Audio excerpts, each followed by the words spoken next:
Chapter 28. Ahaz was 20 years old when he became king, and he reigned in Jerusalem 16 years. Unlike David his father, he did not do what was right in the eyes of the Lord. He followed the ways of the kings of Israel, and also made idols for worshipping the Baals. He burned sacrifices in the valley of Ben-Hinnom, and sacrificed his children in the fire, engaging in the detestable practices of the nations the Lord had driven out before the Israelites. He offered sacrifices and burned incense at the high places, on the hilltops, and under every spreading tree. Therefore the Lord his God delivered him into the hands of the king of Aram. The Arameans defeated him, and took many of his people as prisoners, and brought them to Damascus. He was also given into the hands of the king of Israel, who inflicted heavy casualties on him. In one day Pekah, son of Remaliah, killed 120,000 soldiers in Judah, because Judah had forsaken the Lord, the God of their ancestors. Zichri, an Ephraimite warrior, killed Maaseiah the king's son, Azrikam, the officer in charge of the palace, and Elkanah, second to the king. The men of Israel took captive from their fellow Israelites who were from Judah 200,000 wives, sons, and daughters. They also took a great deal of plunder, which they carried back to Samaria. But a prophet of the Lord named Oded was there, and he went out to meet the army when it returned to Samaria.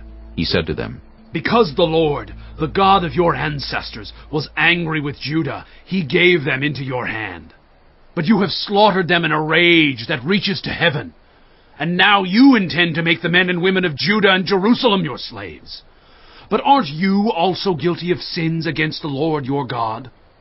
Now listen to me. Send back your fellow Israelites you have taken as prisoners, for the Lord's fierce anger rests on you." Then some of the leaders in Ephraim, Azariah son of Jehohanan, Berechiah son of Meshillemoth, Jehizkiah son of Shallum, and Amasa son of Hadlai, confronted those who were arriving from the war. "You must not bring those prisoners here," they said, "or we will be guilty before the Lord. Do you intend to add to our sin and guilt? For our guilt is already great, and his fierce anger rests on Israel." So the soldiers gave up the prisoners and plunder in the presence of the officials and all the assembly. The men designated by name took the prisoners, and from the plunder they clothed all who were naked. They provided them with clothes and sandals, food and drink and healing balm. All those who were weak they put on donkeys. So they took them back to their fellow Israelites at Jericho, the city of palms, and returned to Samaria. At that time King Ahaz sent to the kings of Assyria for help. The Edomites had again come and attacked Judah and carried away prisoners, while the Philistines had raided towns in the foothills and in the Negev of Judah. They captured and occupied Bethshemesh, Aijalon, and Gederoth, as well as Soko, Timnah, and Gimzo, with their surrounding villages. The Lord had humbled Judah because of Ahaz king of Israel, for he had promoted wickedness in Judah, and had been most unfaithful to the Lord. Tiglath-Pileser king of Assyria came to him, but he gave him trouble instead of help. Ahaz took some of the things from the temple of the Lord, and from the royal palace, and from the officials, and presented them to the king of Assyria, but that did not help him. In his time of trouble, King Ahaz became even more unfaithful to the Lord. He offered sacrifices to the gods of Damascus who had defeated him, for he thought, "Since the gods of the kings of Aram have helped them, I will sacrifice to them, so they will help me." But they were his downfall, and the downfall of all Israel. Ahaz gathered together the furnishings from the temple of God, and cut them in pieces. He shut the doors of the Lord's temple, and set up altars at every street corner in Jerusalem. In every town in Judah he built high places to burn sacrifices to other gods, and arouse the anger of the Lord, the God of his ancestors. The other events of his reign, and all his ways from beginning to end, are written in the book of the kings of Judah and Israel. Ahaz rested with his ancestors, and was buried in the city of Jerusalem, but he was not placed in the tombs of the kings of Israel. And Hezekiah his son succeeded him as king. Chapter 16. In the 17th year of Pekah son of Remaliah, Ahaz son of Jotham king of Judah began to reign. Ahaz was 20 years old when he became king, and he reigned in Jerusalem 16 years. Unlike David his father, he did not do what was right in the eyes of the Lord his God.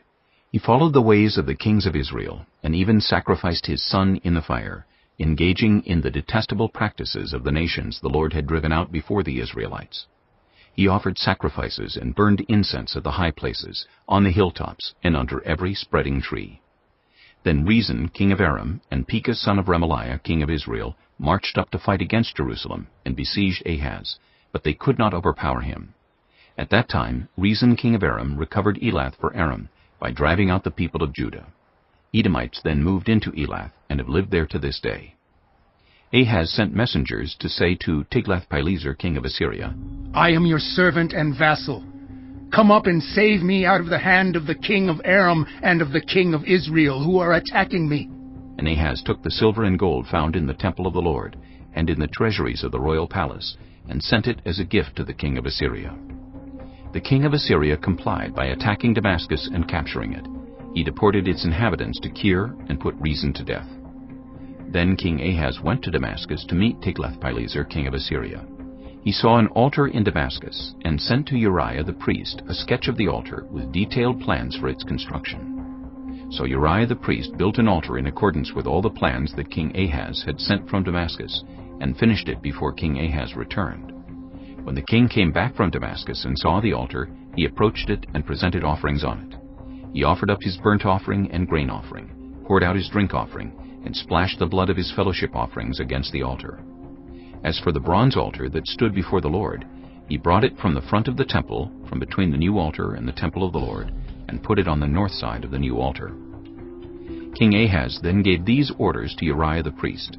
On the large new altar, offer the morning burnt offering and the evening grain offering, the king's burnt offering and his grain offering, and the burnt offering of all the people of the land, and their grain offering and their drink offering. Splash against this altar the blood of all the burnt offerings and sacrifices. But I will use the bronze altar for seeking guidance. And Uriah the priest did just as King Ahaz had ordered. King Ahaz cut off the side panels and removed the basins from the movable stands. He removed the sea from the bronze bulls that supported it and set it on a stone base. He took away the Sabbath canopy that had been built at the temple and removed the royal entryway outside the temple of the Lord, in deference to the king of Assyria. As for the other events of the reign of Ahaz and what he did, are they not written in the book of the annals of the kings of Judah? Ahaz rested with his ancestors and was buried with them in the city of David, and Hezekiah his son succeeded him as king.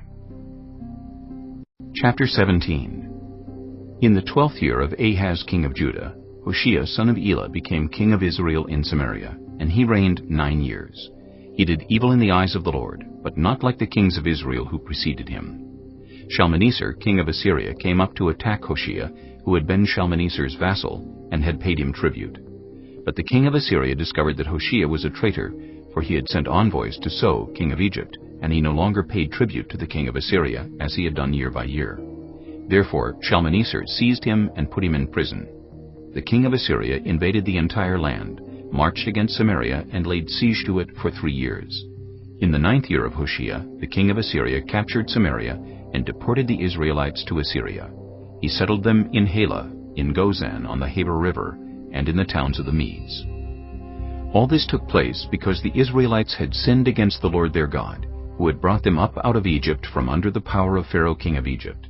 They worshipped other gods and followed the practices of the nations the Lord had driven out before them, as well as the practices that the kings of Israel had introduced. The Israelites secretly did things against the Lord their God that were not right. From watchtower to fortified city they built themselves high places in all their towns.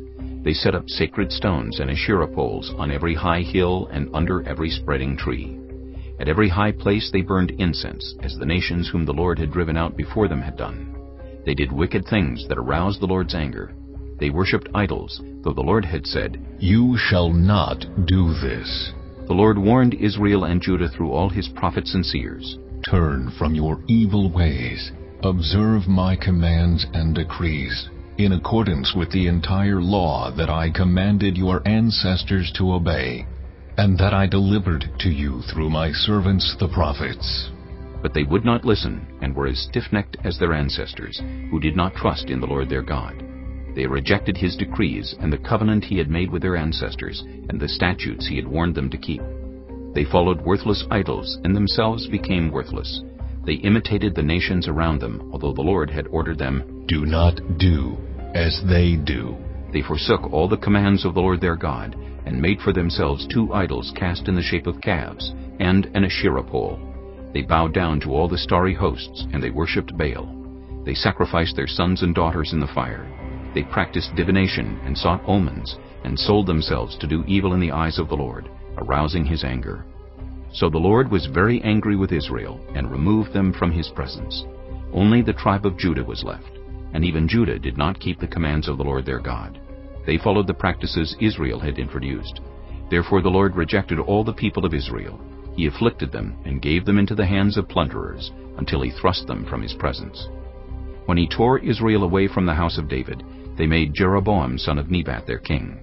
Jeroboam enticed Israel away from following the Lord, and caused them to commit a great sin. The Israelites persisted in all the sins of Jeroboam, and did not turn away from them, until the Lord removed them from his presence, as he had warned through all his servants the prophets.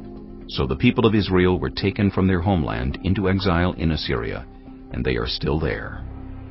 The king of Assyria brought people from Babylon, Cutha, Ava, Hamath, and Sepharvaim, and settled them in the towns of Samaria to replace the Israelites. They took over Samaria and lived in its towns. When they first lived there, they did not worship the Lord, so he sent lions among them, and they killed some of the people. It was reported to the king of Assyria, "The people you deported and resettled in the towns of Samaria do not know what the God of that country requires. He has sent lions among them, which are killing them off, because the people do not know what he requires." Then the king of Assyria gave this order, Have one of the priests you took captive from Samaria go back to live there, and teach the people what the God of the land requires. So one of the priests who had been exiled from Samaria came to live in Bethel, and taught them how to worship the Lord. Nevertheless, each national group made its own gods in the several towns where they settled, and set them up in the shrines the people of Samaria had made at the high places. The people from Babylon made Succoth-Benoth, those from Cutha made Nergal, and those from Hamath made Ashima. The Avites made Nibhaz and Tartak, and the Sepharvites burned their children in the fire as sacrifices to Adramelech and Anamelech, the gods of Sepharvaim. They worshipped the Lord, but they also appointed all sorts of their own people to officiate for them as priests in the shrines at the high places. They worshipped the Lord, but they also served their own gods in accordance with the customs of the nations from which they had been brought. To this day they persist in their former practices. They neither worship the Lord nor adhere to the decrees and regulations, the laws and commands that the Lord gave the descendants of Jacob, whom he named Israel. When the Lord made a covenant with the Israelites, he commanded them, Do not worship any other gods, or bow down to them, serve them, or sacrifice to them. But the Lord, who brought you up out of Egypt with mighty power and outstretched arm, is the one you must worship. To him you shall bow down, and to him offer sacrifices. You must always be careful to keep the decrees and regulations, the laws and commands he wrote for you. Do not worship other gods. Do not forget the covenant I have made with you, and do not worship other gods. Rather, worship the Lord your God. It is he who will deliver you from the hand of all your enemies. They would not listen, however, but persisted in their former practices. Even while these people were worshiping the Lord, they were serving their idols. To this day their children and grandchildren continue to do as their ancestors did.